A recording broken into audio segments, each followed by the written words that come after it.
Hello and welcome. My name is Patty Lombard, and it's my honor to serve as the 64th president of the eBell of Los Angeles. On behalf of our entire board of directors, it's my pleasure to welcome you to this evening's panel conversation with women veterans and the Mindful Veteran Project. For those of you who are new to the eBell, we are a nonprofit organization founded 126 years ago by a handful of bold women to educate and uplift women.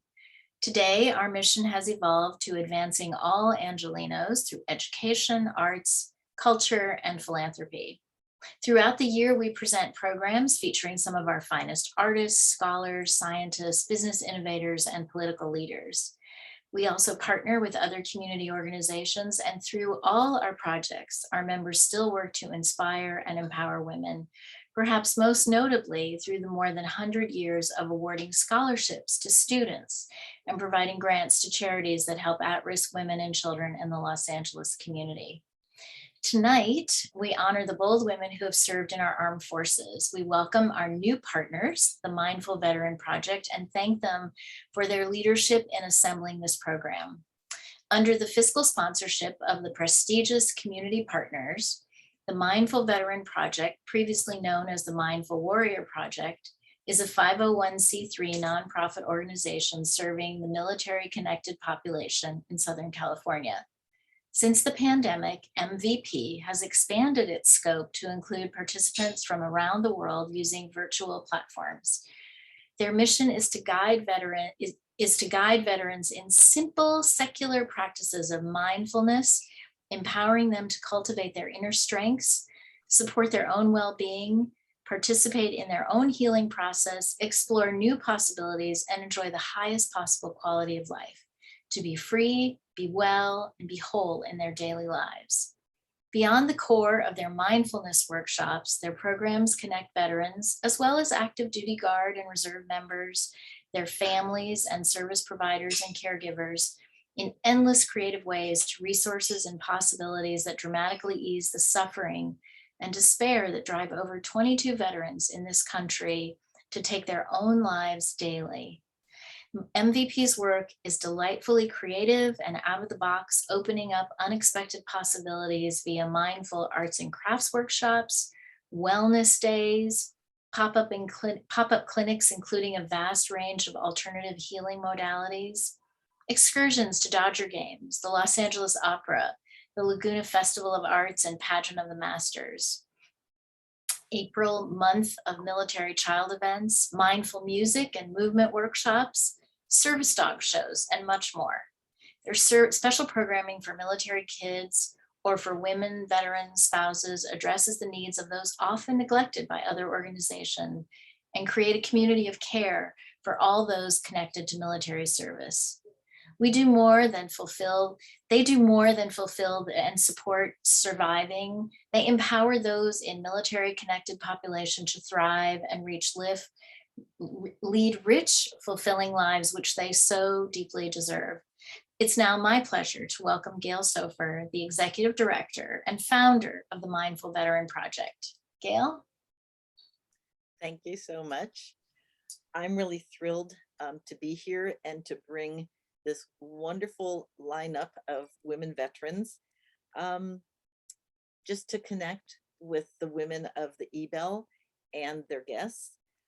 One of my favorite things, some of our programs were introduced, but one of my favorite things to do is, besides using the mindfulness to connect people to themselves, to each other, to their environment, is to make special connections with people who might not otherwise speak with each other, might not otherwise seek each other out or bump into each other at the same place.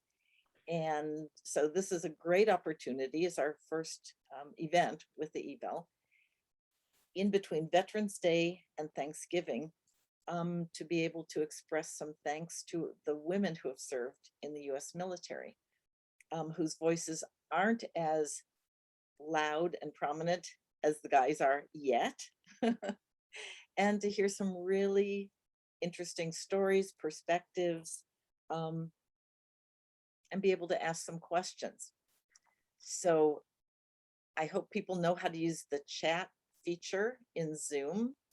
What we're going to do is I'm going to just ask some prompt questions to each of our panelists, and we'll just talk about some things that hopefully are of interest to you.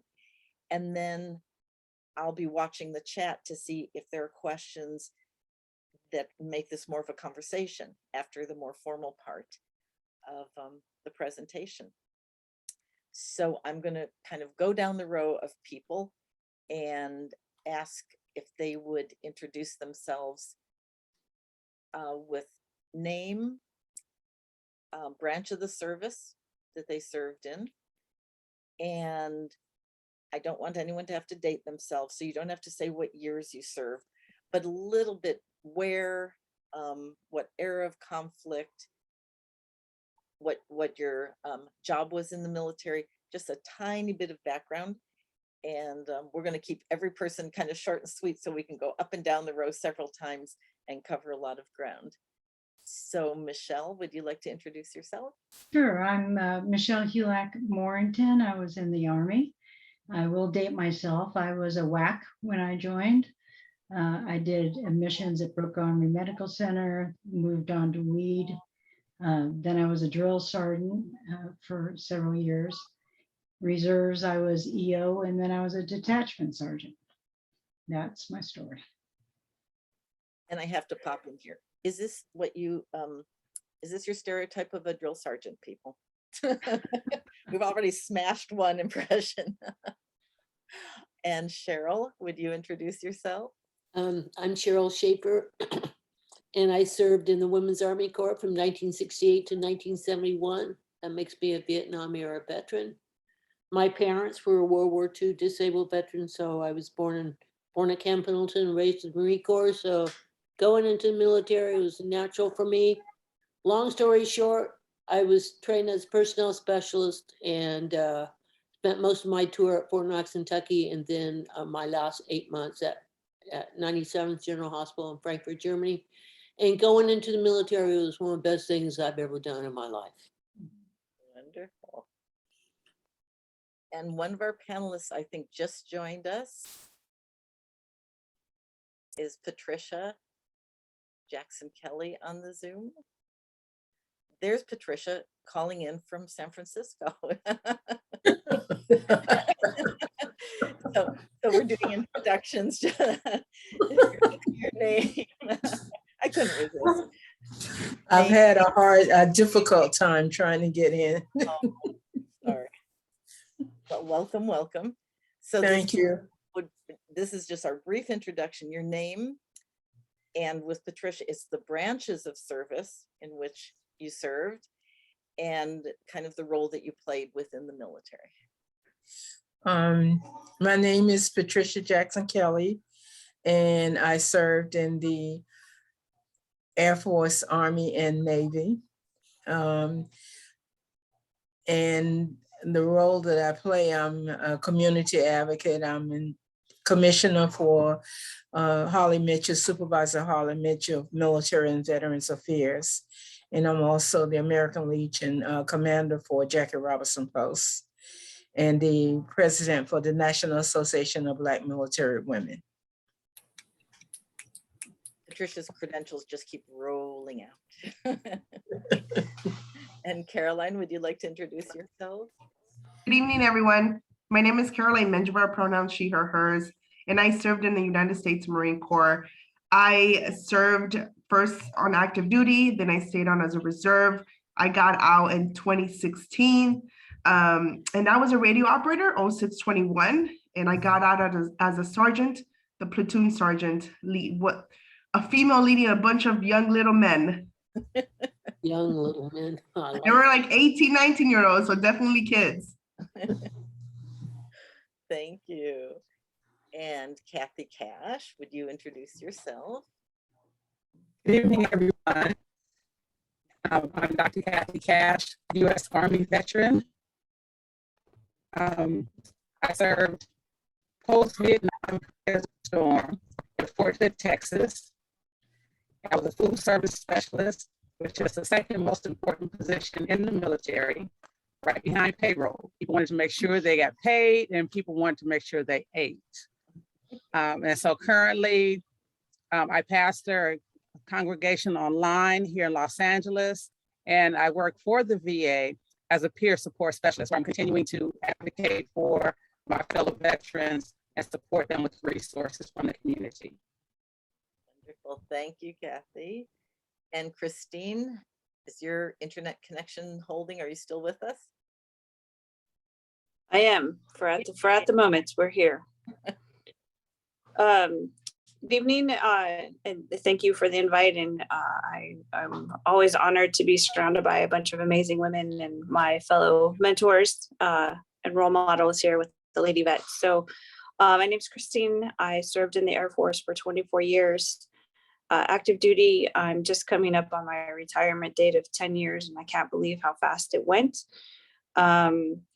I served as a personnel specialist, which is HR, and since I've retired, I've been in the nonprofit space, supporting veterans, an assortment of programs, and huge advocate for women veterans, because we often get overlooked and forgotten. So thank you, Gail, and the eBell for the invite. Thank you so much. So I'm going to go back down the line again. When we do this in person, it's really fun. The microphone gets passed down the line. And if you don't want to answer any of the questions, they're just prompts to bring out some information. Feel free to just say, I pass to the next person. I'd love for you to say what it was that inspired you to join the military. Still to this day, women are not drafted, so this was all completely by choice. What was it that prompted you to take that very important step? Starting with Michelle.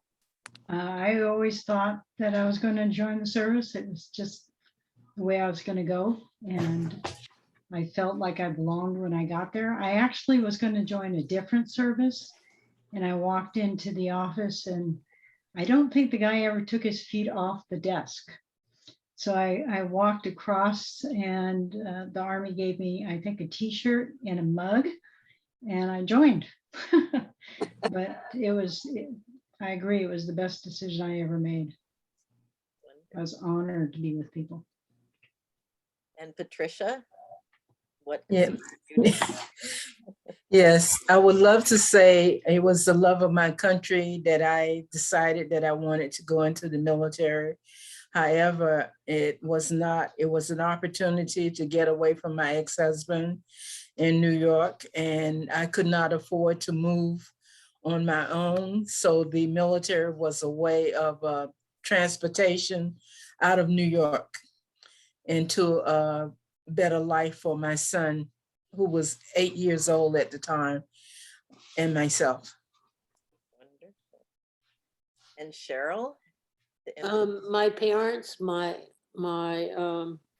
mother was in the Women's Army Auxiliary Corps during World War II, and she met my father on a blind date. And he was in the Marines, so it's a real World War II love story there.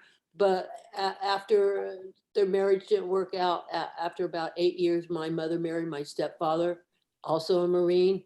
So I was born at Campbell and grew up in the Marine Corps, and it provided a very good life for our family. So I just followed in my parents' footsteps, really. And Caroline?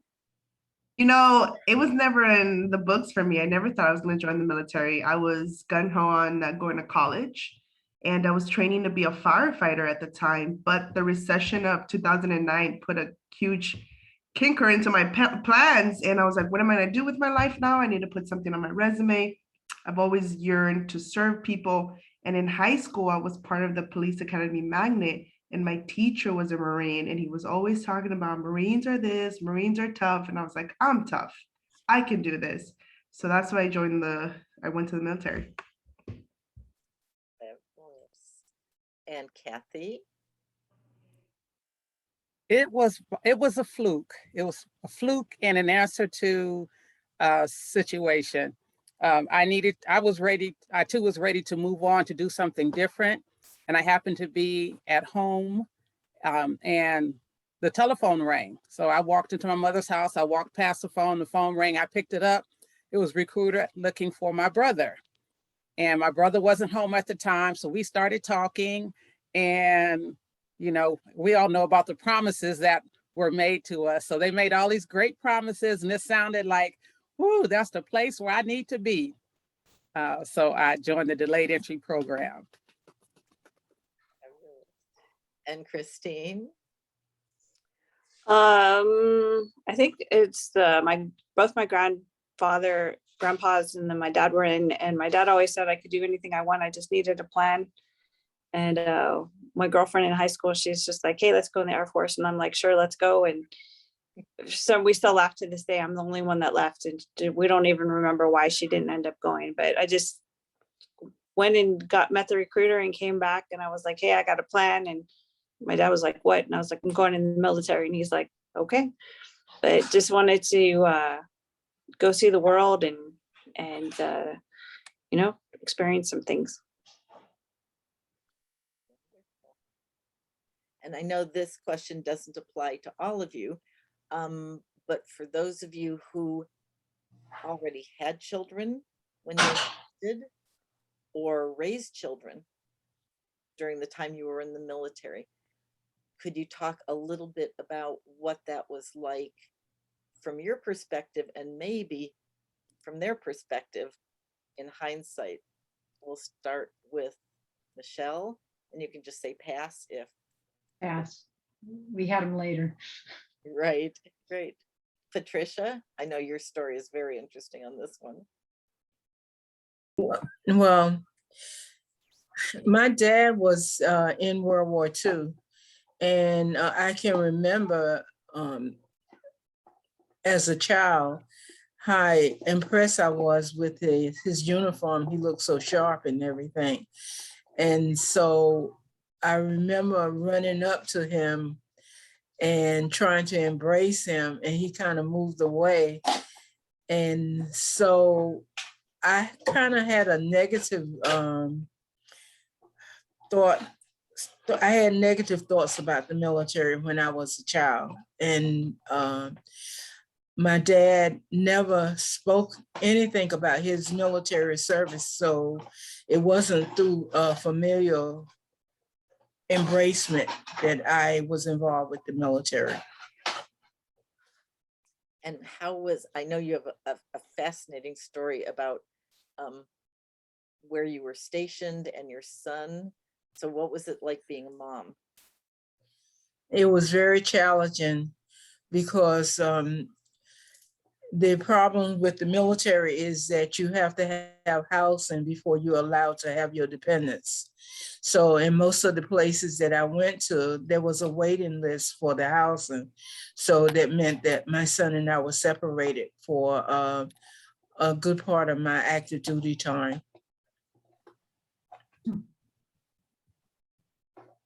Cheryl?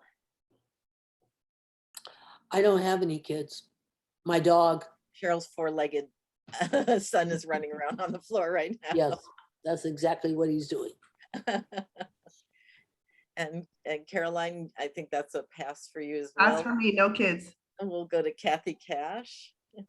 As my children were after I got out of the service. And Christine. I guess I'm the only one. So I feel like I'm the typical military family, like, happily divorced, future ex-husband, whatever, fellow person in the military. I had 3 kids. I've had them all around the world. My daughter was born in Japan and graduated high school in England. My first son was born in Boston, and my second son was born in Edwards, up in California. We did spend the last 6 years of my time in England. So I had at one point all 3 kids in 3 different schools, like local British schools. And like Patricia was saying, there are challenges, like the difference with us is, at a young age, my kids knew where all the important documents were. Like they could never leave the house without their ID card and their phone. And, in London, my daughter was a teenager and she was hanging out with her friends. And I'm like, if you have to have this ID card on you, because if something happens, at least they'll find that and know to call the embassy and get a hold of me quicker. But, it's just the different things, like you have to have an emergency plan if something were to happen. So having that discussion with your, 14, 15-year-old saying, if anything happens to me, our local friend here is going to watch you until grandma comes from the States to pick you up and collect you. And even with all that said and all those like different nuances that we have, and, like even when 9/11 happened and the base was, went on lockdown, their family was 2 hours away and their life really didn't change. But here, every time we went somewhere, we had to show an ID card to get in the building, like to get into daycare. And, our life was, my kids have just had a different type of life. And their worldview is really different, even from their cousins. But I think they've enjoyed it. I noticed now that nobody can get settled and everybody has air under their feet and they keep moving around. So they just don't know any different.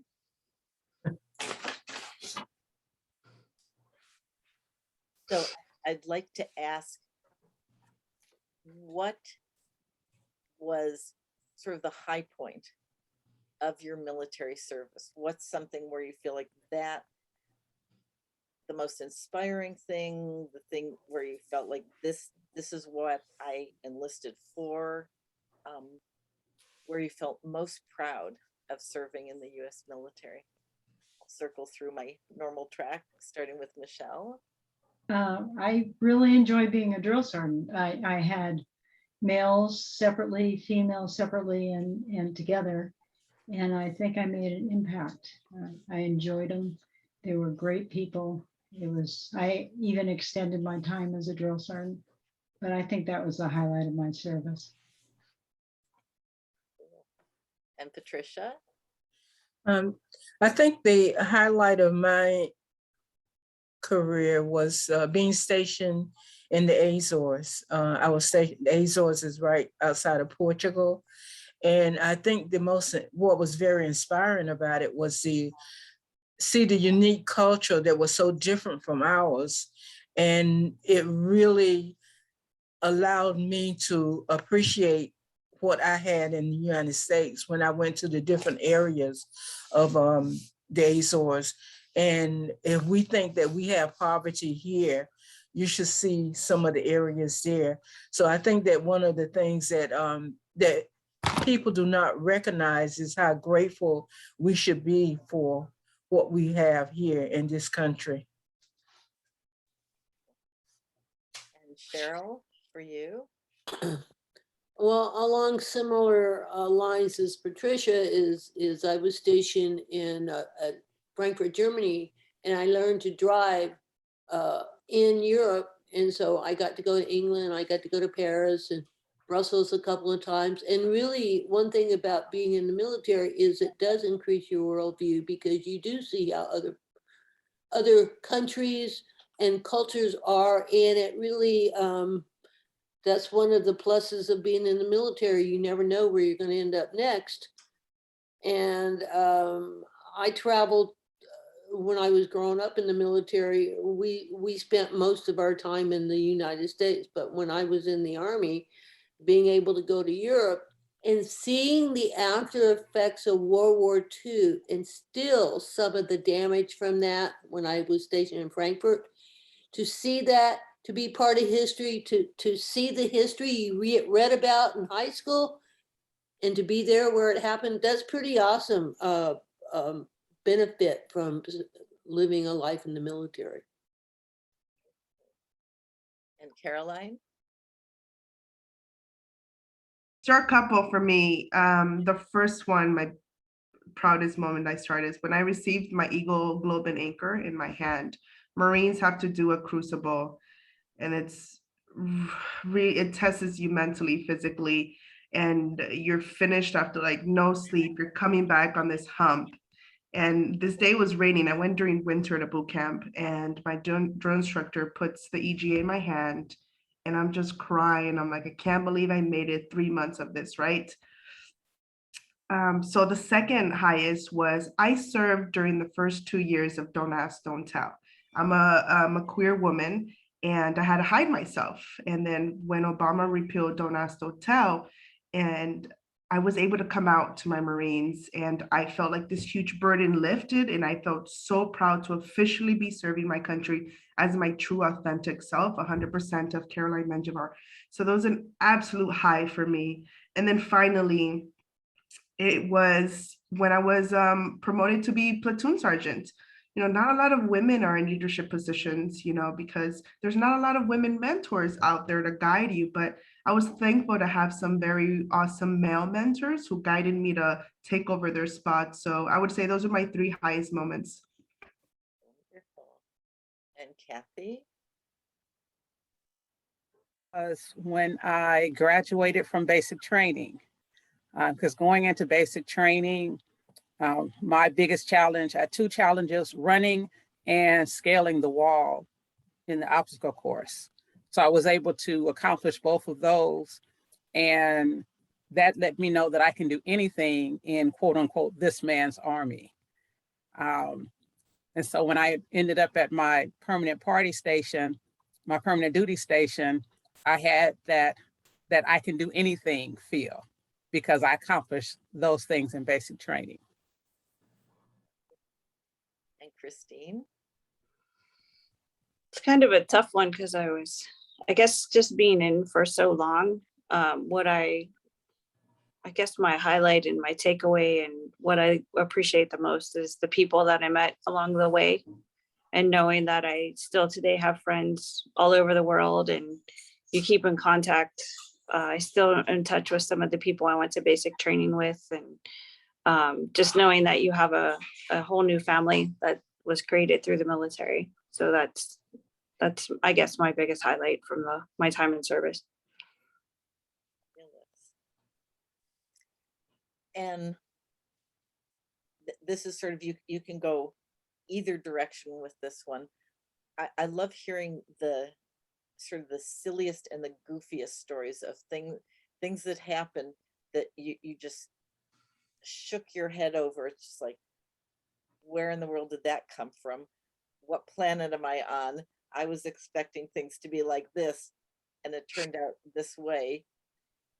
So if you have a story like that, or it could be simply something that, unless you told this particular story this evening, people would just not imagine this about the military.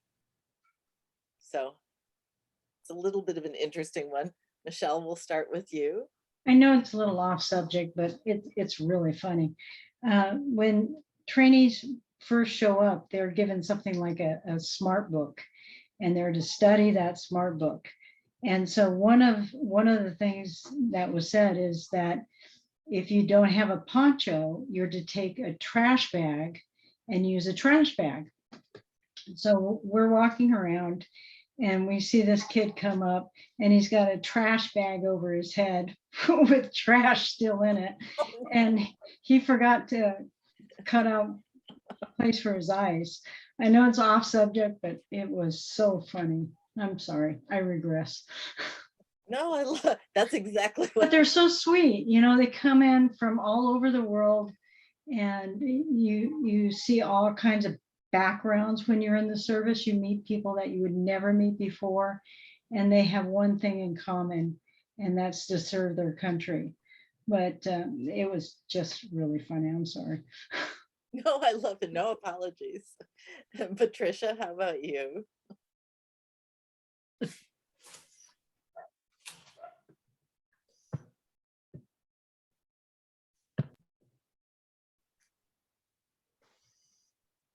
Patricia, are you still there? I am still Sorry, here, I wasn't sure but or you were just thinking. I don't know if I can think of a comical situation. I think what was unique with me is that I went in on active duty at the age of 30. I was almost 37. So I was surrounded by a lot of younger people. So I kind of took on a motherly role in many instances. And what was real unique was that I went in as a captain. So I ranked most of the people around me, even though I knew very little about the military. So to me, that was the unique experience. And it wasn't funny, it was very serious. No, that's good. It's an interesting perspective. And Cheryl? Well, one of the funniest things that I do remember was when I was in basic training. And when you're in basic training, you really have to keep your living areas, clean and neat and all this. And one of the things they tried to teach you to use was the buffer. When you had to take the floor buffer and make them floors polished. You never saw a floor as polished as the ones we did with those buffers in basic training. And really, it's kind of comical. And sometimes you see this portrayed in movies about us learning how to use the buffer itself, because we're just banging down the hall and hitting the lockers. And, I was very serious when I was in the military. I was very serious, and everything kind of scared me a little bit. So I just observed a lot. So, but I do remember doing the floors, and that was funny for me. Watching the other people do the same thing. None of us knew what we were doing. It took you a few times to figure it out. A new learning curve. And Caroline, for you? Boot camp was fun. It's not that it was funny, it was hard, but I would at times just laugh with just like, is this really what's happening in my life right now? Are they really screaming at me this close?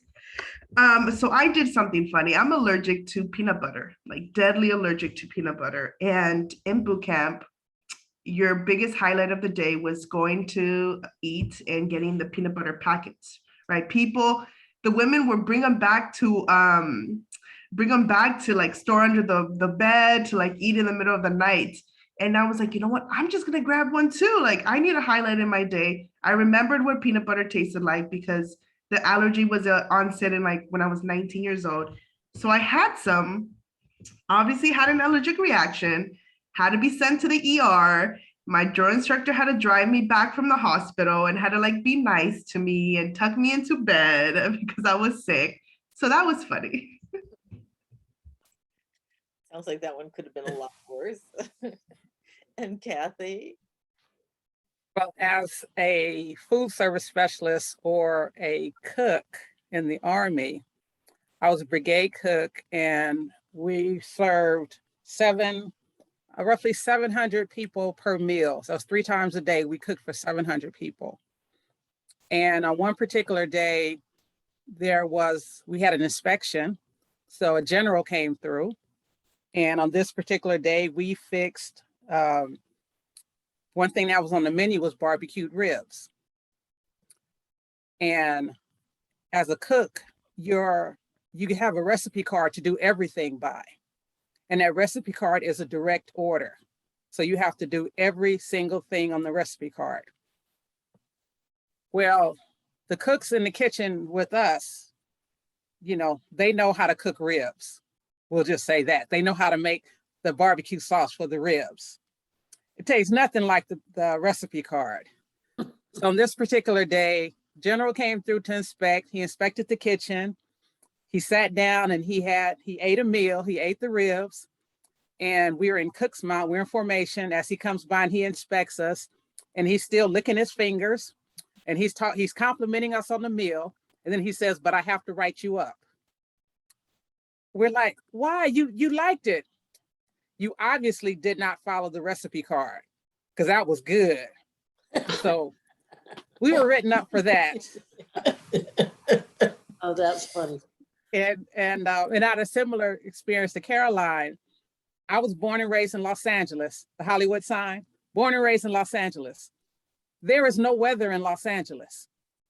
I was sent to basic training at Fort Dix, New Jersey in the wintertime. Mm. And on this particular day, it was snowing outside. It was snowing so hard, we couldn't even march outside. So we're standing in formation in a classroom, and the drill sergeants are walking up and down the ranks, just fussing at us and cussing at us and just going off. And I just had an uncontrollable giggle fit. So needless to say, I did about 100 push-ups because he told me to drop and do 10. I dropped, recovered, and he's walking and cussing again. And because I'm sitting there like, what am I doing here? What is going on? Why are they really doing this? It's snowing outside. What, all of these things are going through my mind. And I just start laughing again. So he drops me again. Now he dropped me 3 times. And then the 4th time he said, "Just stay down there." So I did a lot of push-ups that day. But those were 2 of the funny, memorable moments of my time in the Army. I love these peeks behind the scene. Christine, how about you? Probably one of the fun things I got to do is when I was stationed at Hanscom in Boston, we sometimes personnelists, so we have a normal 8 to 5 Monday through Friday job, but we get detailed to security forces. So there were times that I would get to stand watch at the gate and check IDs and all that stuff. Well, one day they were doing an exercise because we do training, of course, all the time. And one of the things was to rob the commissary. So I got to go with the security forces, and I got to go to the teller at the commissary, hand him a note to put all the money in the bag and give me the bag. So we left there, and then we got in the cop car and the car, and we're like running around, driving around the base trying to, evade the police until they catch us or whatever. So I remember we got pulled over on the main street, which was kind of by the daycare. And I'm thinking, oh, great, this is going to be wonderful if my kids come out to go play and they see their mom getting jacked up on the side of the road because there's, we're in this car and then there's like 3-4 cop cars all behind. I'm like in the middle of the street getting yelled at because I just robbed the commissary. But that was one of those like things you never get to do, but it was really fun, and it was fun. I had a good time doing it. Fabulous. So I'd love to hear how sort of the comparison between what your recruiter told you, what your experience of the military was, and how you think that perhaps has changed over the years. What, because we're still a volunteer army, what are people told these days and how that would compare? Michelle?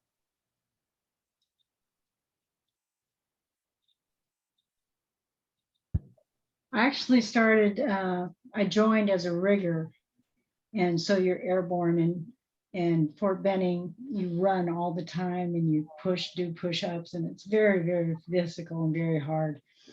And the recruiter said, oh, you might do a little bit of running, not much, a little bit of exercising, none of which was true. So no, he didn't tell me many things that were true, actually.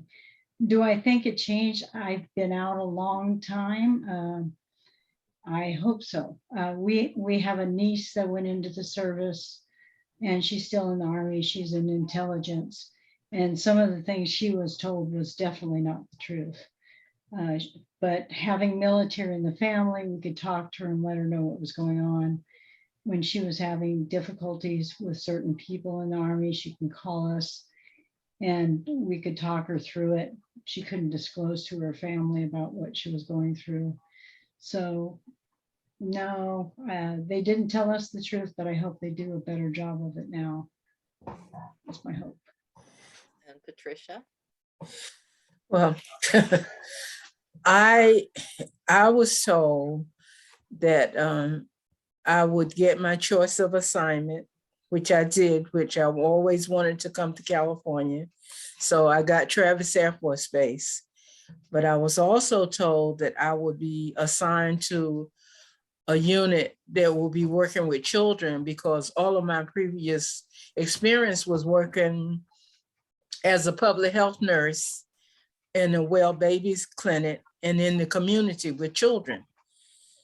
So when I got to Travis Air Force Base, they put me on a medical unit, a high intense unit with all this equipment, medical equipment that I had never seen before in my life. And they had an alarming rate of death on the unit. So to me, my first experience, my first assignment was very traumatic. And finally, I went to the chief nurse after a friend of mine went in for what they call esophageal dilation, and they punctured her esophagus and she passed away. So after then, I went to the chief nurse and I told her that I could no longer work on that unit, that, you know, I was ill prepared and it was not what my experience had been. So eventually they moved me, maybe about 2 months later, but by then the trauma had already set in and I just could not wait to leave Travis Air Force Base. And Cheryl, for you? I was a personnel specialist, so I wasn't promised anything. I did my test and they just said, you're gonna be a clerk, and I was good with that. That's simple. Caroline, how about you? Well, like I had mentioned earlier, I wanted to be a firefighter, right? So I was like, hey, you know, is there a job in the Marine Corps for firefighters? And the recruiter said, no, that doesn't exist, right? Well, they lied. That job definitely existed in the Marine Corps, and I could have gone and done that. So they're like, radio operator, that's close enough. I was like, okay, sure. So that was the first lie. Well, the only lie. But what they did come through with is I was hesitant after I decided to join, and I was like, you know what? I'm backing out. I'm not doing this. I'm not doing this. And they said, well, you already have an associate's degree. If you go in, we'll let you start at private first class instead of private. And we'll then meritoriously promote you to Lance Corporal immediately after. And I was like, okay, you promise? And they actually came through with it after Marine Corps training. After boot camp, we go to MCT, and I was promoted to Lance Corporal. So I didn't get to be in the suck for too long. And Kathy? But first thing being that where I was to go for basic training, I was supposed to be somewhere nice and tropical and something similar close to the weather of Los Angeles. So off the bat, we didn't get off on the right foot. I spent the first 6 months at basic training and food service school in Fort Dix, New Jersey. So that was like the first lie. And it's interesting that you asked that because I've had people who ask me about, what should I tell my son or my daughters are going to the military? And, it's like they're able, though today, because of technology, people are able to look things up and investigate and call people at the drop of a hat. Back then, if you want to talk to somebody, you had to do the really snail mail. And by the time the letter caught up to you, you were already gone past whatever it was that you were waiting for. So yeah, they had to do something to get me in because I was on the verge of backing out. But again, you're going to go someplace nice. As it was said earlier, not too much running, not too much. It's going to be easy, a piece of cake. Yeah. Right. And Christine on that one? I think I was kind of an easy sell because I had already decided I was going. But I know, like, historically and still to this day, like, everybody jokes that the Air Force is the hardest branch to get into, and like even now in the in the veteran space, you're like, oh, you're the smart one, blah blah blah, and it's just a lot of good fun. But I remember at one point I was like, oh, my recruiter said this and I can't remember what it was, and apparently I got over it because I stayed for 2 decades. So yeah, no, that's all I remember. So I have one final question before we open up for questions and answers. So we've heard sort of how you started, some of the highs, the lows, the promises, the gap in information and promises. So what everyone has in common is having served in the military. Where can people find you now? What is it you're doing with your life right now? And how did the military inspire that or help you get there? And we're going to do this quickly so we have plenty of time for questions. But I thought that would be a nice, like, reverse of the introduction. So we'll start with Michelle. I just worked for my parents in small business here in Los Angeles. So that's where you can find Michelle. Patricia. I don't know if I want anyone to find me. Patricia already has way too many time. Actually, in reality, I've been trying to lessen my workload and my volunteerism, and it is not working. So I am extremely busy, and it seems as if once I stop one project and I say that I'm not going to do that anymore, then another one comes up. So I'm not sure how I can really answer that, except that right now I feel overloaded. Because some things, especially when it comes to veteran, I don't know how to say no. And I have a problem delegating and people not following through. So I don't know. That's a challenging question, Gail. Okay, we'll try Cheryl. Well, Gail, I've known you about 5 years now, I think it's been, and I produce Veterans Helping Veterans TV, which is community educational access. Normally, I'm based in Palo Alto. In fact, that is my home base, but because of the COVID, haven't been able to get up there and film in a state-of-the-art HD studio. So last year in March, when COVID shut everything down, we were forced to do all of our interviews virtually. So this semester I'm working with the UC Riverside Veterans Resource Center and getting some of their students to help me create content. We're working on some projects right now as we speak. So if you're interested in seeing what I do, it's vhbtv.org, Veterans Helping Veterans TV. Gail is going to be a featured guest on the show. She's been a guest before. She's going to be one of my projects I complete before the end of the year. And I just trying to figure out how to put all the pieces together. And really, I don't do it for money.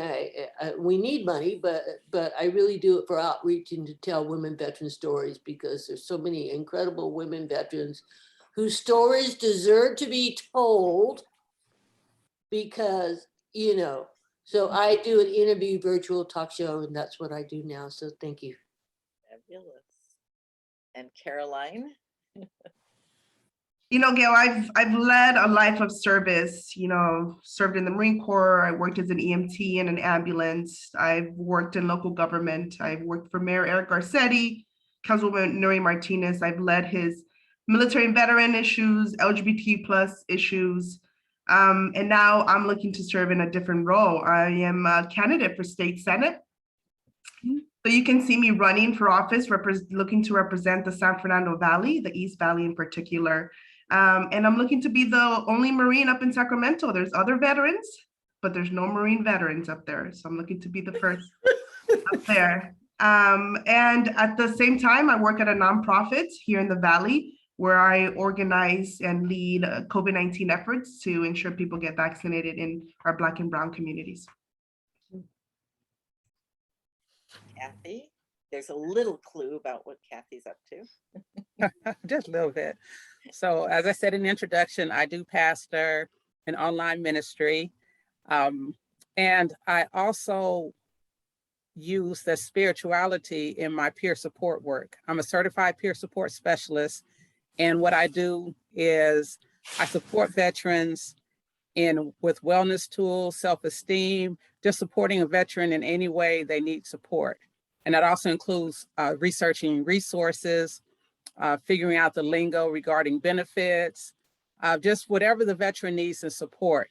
And then bringing the veterans to the VA in terms of giving them the knowledge that they do have benefits, that there is something there for them. And also sharing that spirituality does play a part, because we came from someplace, and just giving veterans the opportunity to look within themselves and say, I can do this. So with what I do with the peer support, as a peer support specialist, just continue to support the veterans in every aspect of their life. So I do that voluntarily, and I do that as a paid position. I'm also first vice commander of Jackie Robinson Post 252, and I seem to be running in the shadow of Patricia Jackson Kelly. Wonderful. And finally, Christine. I'm gonna just tag in with Kathy and say we're all in Patricia's shadow, trying to keep up with her. I dabble in the nonprofit space. I've done an assortment of creating programs from ground zero. Supported the Women Vets on Point, which is access for women veterans to get no cost mental health. Help with standing up another mental health clinic there. I guess just the big joke is I can't keep a job every year. I seem to get a new job to create something else or move on. Right now I'm working in Ohio with a nonprofit in the grant per diem program. So we have 5 transitional housing sites throughout Northeast Ohio. And we have the only home for women veterans and children in the state, and we're actually about to buy 2 more homes. So we'll have a campus for women veterans and their children. So if you have any women vets with kids that want to come to Ohio, I got room. I also do a once a month virtual coffee for women veterans. It's just a space to unwind and connect and have conversations with other women and women that support us. Because women, we don't take time for ourselves anyway. So it's only 2 hours out of the month that we all get a break and have a coffee and wear our pajamas and chit chat. So it's kind of what I do now. And this month we're sharing our Thanksgiving leftovers. Yes. So there are 2 questions in the chat, and you can just either battle it out or raise your hand for the answer. Why do you think there's so much misinformation in the military? And I think the question is the gap between sort of the promises. Yes, okay. Well, I think there's a lot of misinformation is because if they told the truth, it would reduce the number of people that go into the military. So I think that basically they've been allowed to get away with this all these years, and there's no consequences really. So they lied to me about what will happen when I go into the military. Well, what happens to them? Nothing. So why not make it a glamorous thing that it's not all cracked up to be?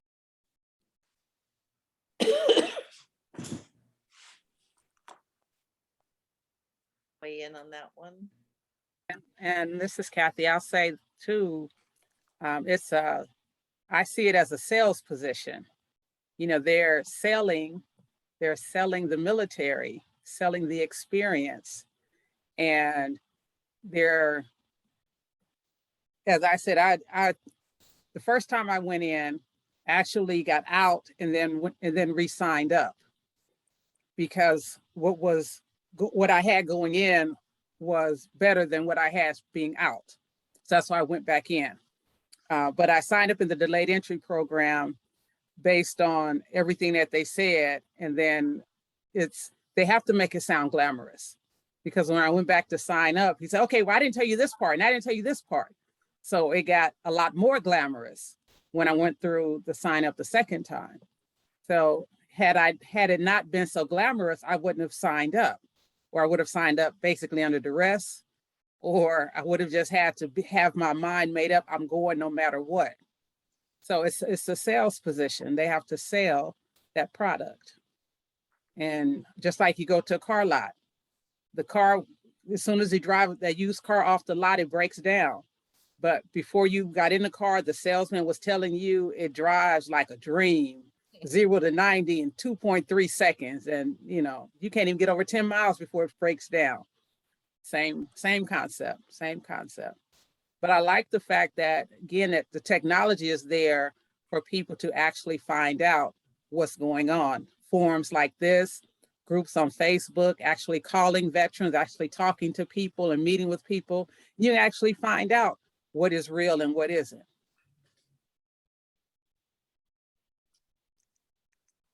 There was another question. What do you think about the new Space Force?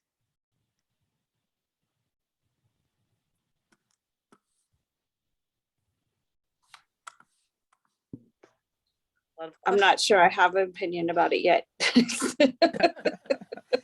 Yes, I don't. Last Sunday I attended Jody Grenier, who is the CEO of Foundation for Women Warriors, received an award, and 2 of the participants were from the space program. So I think that I learned more about the space program, and I learned to appreciate it more by listening to them. It's a phenomenal program, and I cannot believe the intellect behind some of the people that are assigned to this space program. Initially, I thought, why are we creating another branch when we haven't perfected the ones that we have? That was my thoughts initially, but I've kind of changed my mind after listening to them. So I think the jury is out right now.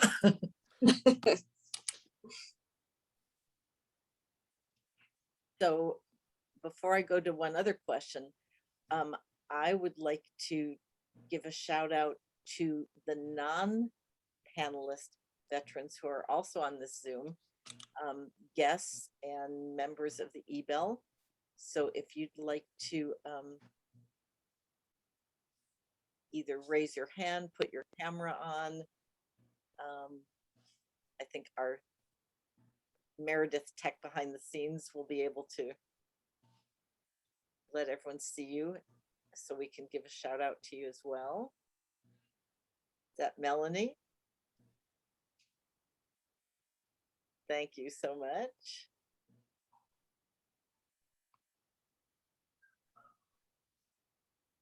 And Lois? I'm not a veteran, but I just wanted to show you the picture of my cousin, if you can see it, who was a WAC in World War II. Ah, And that's my cousin, my second or third cousin, but she was a WAC in World War II and ended up being a school psychologist at LA Unified. So luckily I had the picture where I could find it. Her name was Anita Taylor. Thank you. Yeah, this is a wonderful, intimate little forum where we can really honor our women veterans and give them a voice. And even if they're no longer with us, show their pictures. Is there anyone else who's with us who'd like to self-identify as a veteran?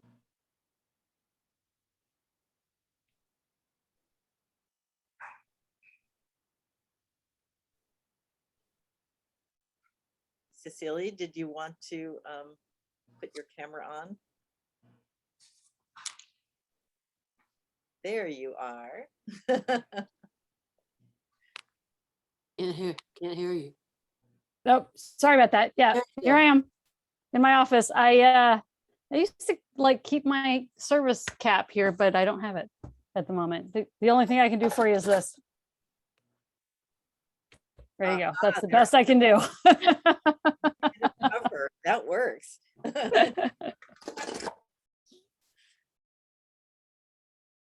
And I think Jennifer, is Jennifer still here? Give you a shout out. Well, there was one question that came up a number of times, and this could be an interesting one to wrap up with. We still have a little bit of time. How do you feel about, let me see, how should the United States consider a conscription system?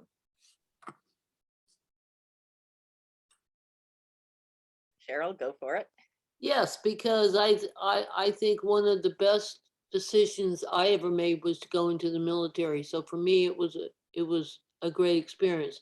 I know for some women it has not been a great experience, but generally speaking, I don't think enough people understand what the military truly does for our country. So I think if they made it more equal to where it, kind of like both men and women would be drafted between the ages of whatever, 18 and 23 for compulsory 2-year service, I think it would change lives and make people appreciate what we have in this country, because the military does increase your world view. If you make it in the military, if you serve and you can make it in the military, you can probably make it in the civilian world in some capacity. That's what I've seen. Military gives you, trains you to think of others first, put your sisters and your brothers first before yourself. And I think that continues when you get out and you learn to live a life of service. I do it through the videos because I can't physically get to the places that I would like to do more on location interviews, but I can live in the virtual world and I've adapted to it. So I think compulsory service should be a requirement, and I think it's a great way to teach our youth citizenship. This is Michelle. I think doing something of service is important. I would like to see it mandatory, but I don't necessarily think it needs to be the military. People can serve in a variety of different ways, and it's not everybody's cup of tea, and people should be given that choice. But I do think that there's an obligation that you protect those under your command. And I think more work needs to be done on that before you require people to come in and serve under you. So I do believe in service. I think it should be required, but I think there should be a variety of options for different people. And I do think you should protect those under you. Yeah, and I agree with what you just said. The military is not the only option, but some kind of compulsory public service, whether Public it's working service. at a VA hospital or it's working at a vet center or some kind of contribution to the overall good for the Red community. Cross, something like that. Yeah.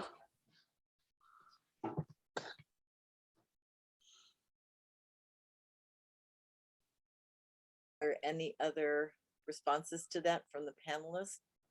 We have Ginger has her hand raised. We can go to. I should have brought this up sooner, but my husband's aunt, Margaret, was drafted in World War II.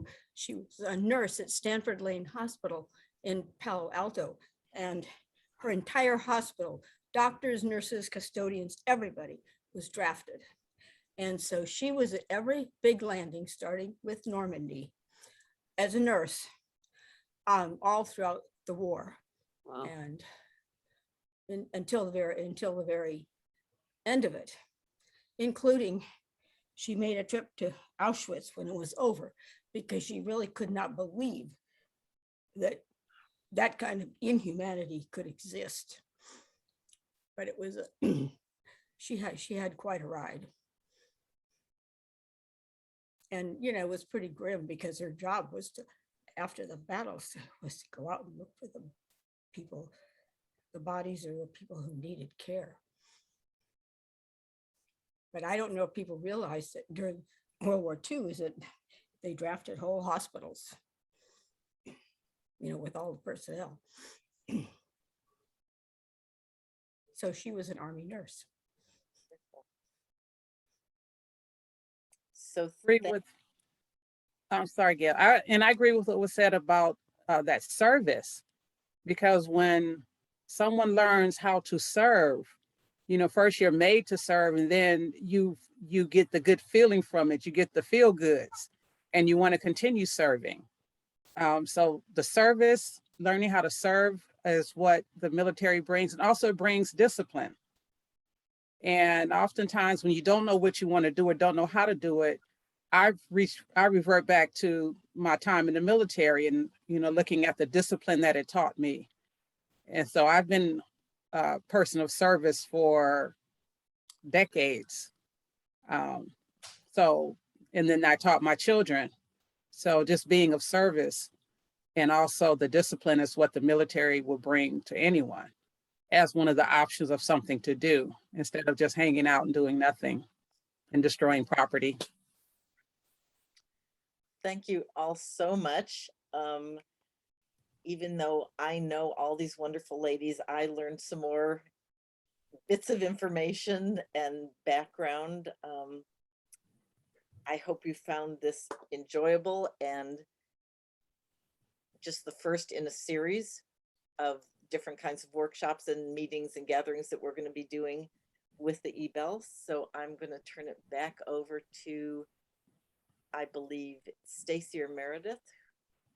Oh, I think it's me, actually. It's Patty again. I just want to, wow, that was so fascinating, Gail. Thank you. And thank you all so much for sharing your stories. Really inspiring. And I think we share a common bond of service, and we're super excited about our partnership with you going forward.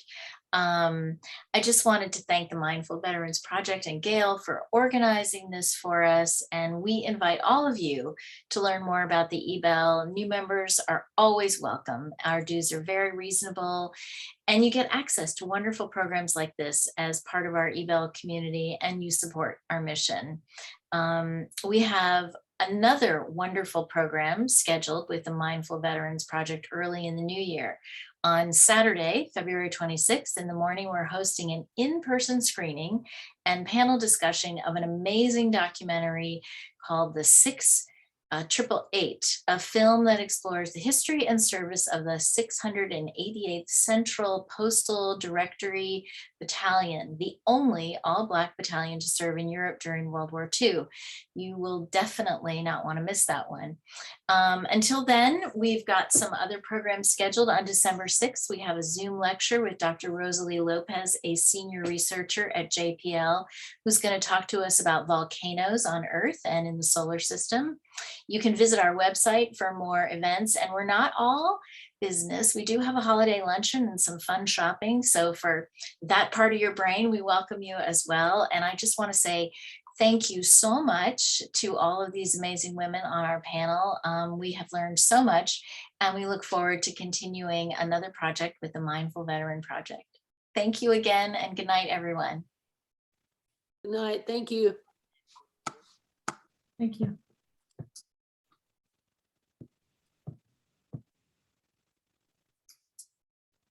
Thank you all.